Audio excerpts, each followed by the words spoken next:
অনেকেই এ বিষয়ে বিস্তারিত জানাতে বগুড়ার ঠনঠনিয়া বাস স্ট্যান্ডে আছেন আমাদের সহকর্মী মাজেদুর রহমান। জানবো তার কাছ থেকে। মাজেদ, ছুটি শেষে বাড়ি ফেরা মানুষের চাপ নিশ্চয়ই বেশি রয়েছে এই মুহূর্তে।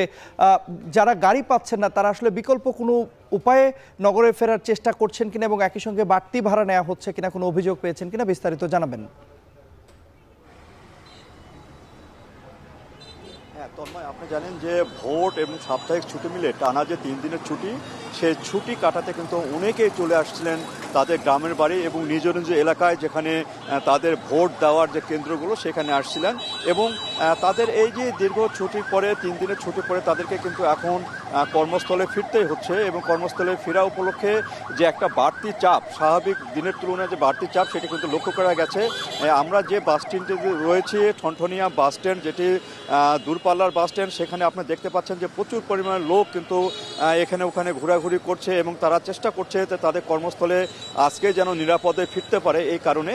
এবং সে কারণে তারা টিকিট খুঁজছেন, কিন্তু সবার টিকিট যে মিলছে এমন না। যাদের টিকিট মিলছে না তারা হয়তো আরও সামনের থেকে খোলা ট্রাকে করে যাচ্ছেন, অনেকে ট্রেনের চেষ্টা করছেন, স্ট্যান্ড মানে দাঁড়িয়ে থাকে তারা কিন্তু ট্রেনেও যাচ্ছেন, এমনও আমরা লক্ষ্য করেছি। এবং এই চাপটি আরও কালকে পর্যন্ত থাকবে বলে এখানে বাস মালিক এবং শ্রমিকরা বলছেন। এবং এখানে যে বাড়তি যে ভাড়া নেওয়া, সেটা কিন্তু এখনও আমাদের কাছে লক্ষ্য করা যায়নি। যে ভাড়া সেটি নিচ্ছেন, তবে টিকিট এখানে খুব দুর্লভ হয়ে গেছে এবং টিকিট পাওয়াটা কষ্টকর হয়ে গেছে। সেক্ষেত্রে হয়তো দুই চারটি কাউন্টার হয়তো কিছু টিপস নিচ্ছে, তারা বকশিস নিচ্ছে, এভাবেই হচ্ছে। কিন্তু একেবারে যে অনেক বেশি ভাড়া দিয়ে যেতে হচ্ছে এমনটি না। আর এই চাপটি যদি কালকে পর্যন্ত থাকবে এবং পরে অর্থাৎ আপনার সোমবার মঙ্গলবার দিক থেকে কিন্তু এ স্বাভাবিক হবে।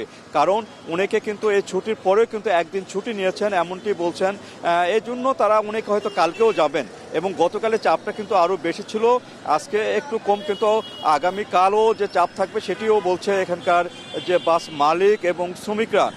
এবং এই ভোট দেওয়ার যে আনন্দ, সে আনন্দ, তাদের এই যাতায়াতের যে কষ্ট, সে কষ্ট কিন্তু তারা কষ্ট মনে করছেন না। তারা অনেকদিন পরে ভোট দিতে পেরেছেন এবং ভোট দিয়ে তারা কিন্তু সন্তুষ্ট। একটু কষ্ট স্বীকার করেও কিন্তু তারা এসেছিলেন এবং তারা কিন্তু আবার ফিরছেন। এইভাবে কিন্তু যাতায়াতটা চলছে। তন্ময়, আমার কাছে বগুড়া যে ঠনঠনিয়া বাস স্ট্যান্ড, তার যাত্রীদের নিয়ে সর্বশেষ এই তথ্য ছিল। বগুড়া থেকে আমাদের সঙ্গে যুক্ত হয়েছিলেন সহকর্মী মাজেদুর রহমান।